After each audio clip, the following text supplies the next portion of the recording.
Formula ఈ race కేసులో కేటీఆర్ ను ఏసీబీ ప్రశ్నిస్తోంది. ఫార్ములా ఈ రేస్ కేసులో A1 గా కేటీఆర్ ఉన్నారు.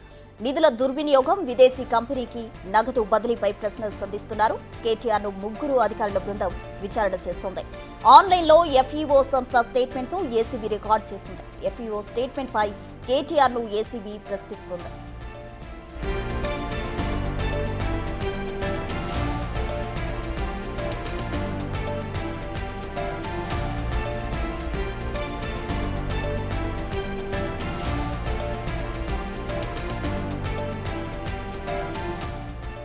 ఫార్ములా ఈ రేస్ కేసుకు సంబంధించి కేటీఆర్ ను ఏసీబీ రెండవసారి ప్రశ్నిస్తుంది. ఉదయం నుంచి కూడా ఈ విచారణ కొనసాగుతుంది. నిధుల దుర్వినియోగం, అలాగే విదేశీ కంపెనీకి నిధులు కట్టబెట్టడానికి సంబంధించిన అంశాలపై కూడా విచారణ కొనసాగుతుంది. అటు కేటీఆర్ ను ముగ్గురు అధికారుల బృందం కూడా ప్రశ్నిస్తున్నారు. ఫార్ములా ఈ రేస్ కేసులో కేటీఆర్ A1 గా ఉన్నారు. అయితే ఆన్లైన్ లో FEO సంస్థ స్టేట్మెంట్ కూడా ఏసీబీ రికార్డ్ చేయడం జరిగింది. దాన్ని ఆధారంగా చేసుకుని కేటీఆర్ ను ప్రశ్నిస్తున్నారు ఏసీబీ అధికారులు. అయితే ఇప్పటికే ఫార్ములా ఈ రేస్ కేసుకు సంబంధించి కూడా కేటీఆర్ విచారణ ఆల్రెడీ ఒకసారి అయిపోయింది. ఇది రెండవసారి కేటీఆర్ ఈ విచారణకు హాజరవడం జరుగుతుంది. సుమారు ఉదయం 10 గంటల నుండి కూడా ఈ విచారణ కొనసాగుతుంది. అటు FEO సంస్థకు నిధులు కట్టబెట్టడం కావచ్చు, దానికి స్టేట్మెంట్ ఆధారంగా చేసుకుని కేటీఆర్ ను ప్రశ్నిస్తూ ఉన్నారు ఏసీబీ అధికారులు.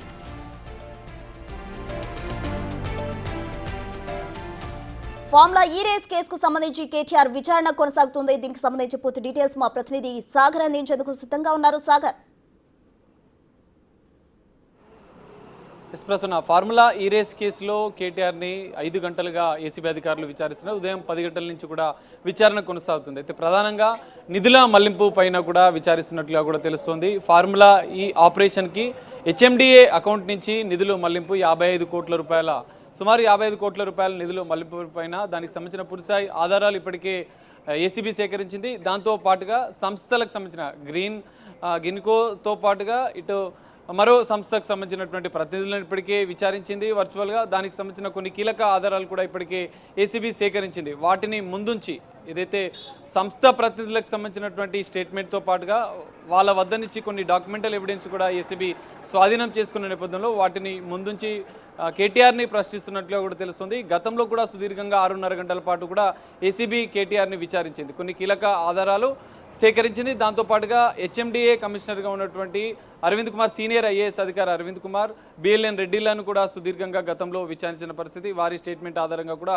కేటీఆర్ని కొన్ని ప్రశ్నలు అడుగుతున్నట్లుగా కూడా తెలుస్తుంది. ప్రధానంగా విదేశీ కంపెనీలకు నిధుల మళ్లింపుతో పాటుగా దీనికి సంబంధించినటువంటి ఫార్ములా ఈ రేస్కి సంబంధించిన స్పాన్సర్షిప్కి గత కంపెనీలు ఎందుకు ఒప్పందాన్ని రద్దు చేసుకున్నాయి, కొత్తగా HMDAకి సంబంధించినటువంటి అకౌంట్ల నుంచి నిధులను మళ్లింపు అనేది ఏకపక్షంగా కేటీఆర్ తీసుకున్న నిర్ణయంగా కూడా అధికారులు తమ స్టేట్మెంట్లో చెప్పిన పరిస్థితి. దాని ఆధారంగా కూడా కేటీఆర్ని విచారిస్తున్న పరిస్థితి. రెండవసారి విచారణలో కొన్ని కీలక అంశాలపైన కూపీ లాగుతున్నట్లుగా కూడా తెలుస్తుంది. ఏసీబీకి సంబంధించినటువంటి ముగ్గురు అధికారుల బృందం సుదీర్ఘంగా కేటీఆర్ని విచారిస్తుంది. సాయంత్రం 5 గంటల వరకు కూడా ఈ విచారణ కొనసాగే అవకాశం ఉంది. ఇప్పటికే పూర్తిస్థాయి ఆధారాలు సేకరించిన నేపథ్యంలో కొంత కంక్లూజన్కి సంబంధించినటువంటి అంశాలపైనే కూడా ఏసీబీ ప్రశ్నిస్తున్నట్లుగా కూడా తెలుస్తోంది. రెండోసారి విచారణ కావడంతో కొంత ప్రాధాన్యత సంచరించుకున్న పరిస్థితి.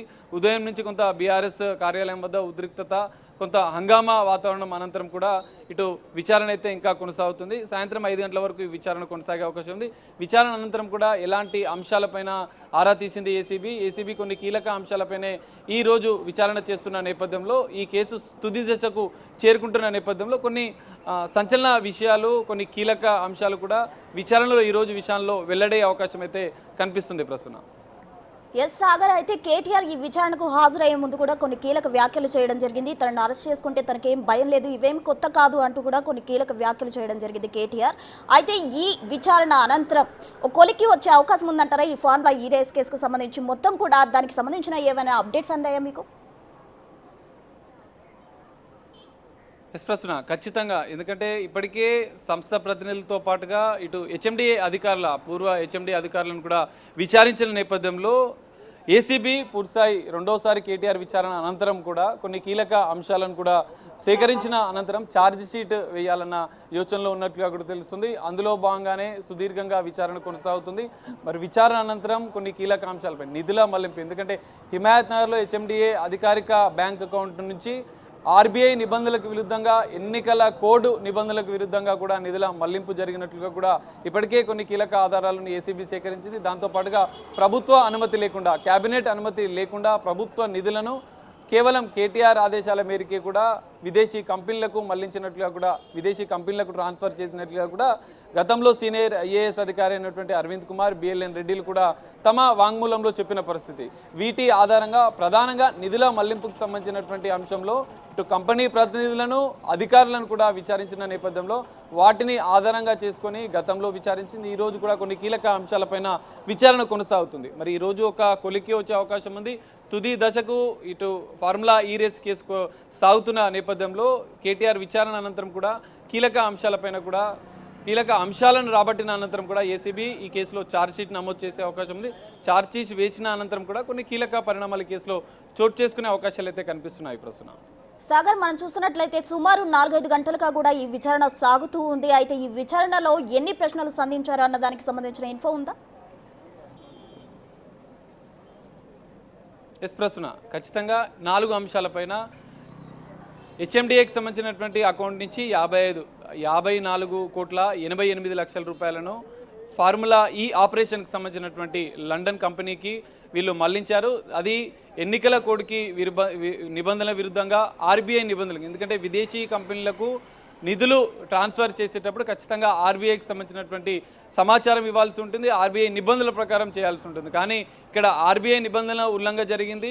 ఎన్నికల కోడ్ ఉన్న నేపథ్యంలో ఎన్నికల కోడ్ నిబంధనలకు ఉల్లంఘన జరిగింది. ఇటు అధికారికంగా ప్రభుత్వం నుంచి కూడా అనుమతి లేకుండా, కేబినెట్ అనుమతి లేకుండా, ఆర్థిక శాఖ అనుమతి లేకుండా హెచ్ఎండిఏ అధికారిక అకౌంట్ నుంచి, ఏదైతే హెచ్ఎండిఏకి సంబంధించినటువంటి బ్యాంక్ అకౌంట్ నుంచి నేరుగా విదేశీ కంపెనీలకు మళ్ళిన నేపథ్యంలో ఈ 4 అంశాల మీదనే కేటీఆర్ని ఏసీబీ అధికారులు ప్రశ్నిస్తున్నట్లుగా కూడా తెలుస్తుంది. ఎందుకంటే 600 కోట్లు ఫార్ములా ఈ రేసుకు సంబంధించినటువంటి 4 విడతలుగా కూడా ఈ రేసు 4 సంవత్సరాలకు గాను 600 కోట్లకు పైగా డీల్ జరిగినట్లుగా కూడా ఏసీబీ గుర్తించింది. దానిలో మధ్యలోనే ఇటు గ్రీన్ కోకు సంబంధించినటువంటి సంస్థ ఎందుకు వైదొలిగింది, స్పాన్సర్షిప్ నుంచి ఎందుకు వైదొలిగింది అన్న అంశాలపైన కూడా ఆరా తీసింది. గతంలో వారిని వర్చువల్గా, ఏదైతే కంపెనీకి సంబంధించిన ప్రతినిధులను కూడా వర్చువల్గా ఇటు ఏసీబీ విచారించింది. కొన్ని కీలక డాక్యుమెంట్స్ కూడా స్వాధీనం చేసుకున్న పరిస్థితి. ఇటు ఐఏఎస్ అధికారి అరవింద్ కుమార్తో పాటుగా బిఎల్ఎన్ రెడ్డిల స్టేట్మెంట్లను కూడా ఇప్పటికీ గతంలో సేకరించిన నేపథ్యంలో వాటి ఈ 4 అంశాల ఆధారంగా కూడా ప్రశ్నలు వేస్తున్నట్లుగా కూడా తెలుస్తుంది. మరి ఈరోజు విచారణలో కేటీఆర్ ఎలాంటి అంశాలు చెప్తారు అనేది చూడాల్సి ఉంది. ఎందుకంటే గతంలో మనం చూసాం బహిరంగంగా కేటీఆర్ ఫార్ములా ఈ రేసుకు సంబంధించినటువంటి నిధుల ట్రాన్స్ఫర్ విషయంలో పూర్తిగా తనదే బాధ్యత, హైదరాబాద్ బ్రాండ్ ఇమేజ్ను పెంచడానికి ఫార్ములా ఈ రేసుకు సంబంధించినటువంటి ఒప్పందాలు చేసుకున్నామని చెప్పి ఆయన బహిరంగంగానే చెప్పిన పరిస్థితి. కానీ అందుకు భిన్నంగా మరి లోపల సమాధానాలు చెప్తున్నారా, ఎలాంటి అంశాలపైన ఆయన సమాధానం చెప్తున్నారా అనేది తేలాల్సి ఉంది. మరి సాయంత్రం వరకు కూడా విచారణ కొనసాగే అవకాశం ఉన్న నేపథ్యంలో విచారణ అనంతరం కూడా కొన్ని కీలక అంశాలు కూడా బయటకు వచ్చే అవకాశం అయితే కనిపిస్తుంది. ప్రస్తుతం రైట్ సాగర్, థ్యాంక్ యూ. మొత్తంగా ఫార్ములా ఈ రేస్ కేసుకు సంబంధించి కూడా ఏసీబీ విచారణ కొనసాగుతుంది. 2వ రౌండ్ ఏసీబీ విచారణ అయితే కొనసాగుతుంది. అయితే మొత్తం 5 గంటల వరకు కూడా ఈ విచారణ కొనసాగే అవకాశం ఉంది. విచారణ అనంతరం ఈ కేసు కొలిక్కి వస్తుందా లేదా అన్నది మనకి అందే అవకాశం ఉంది.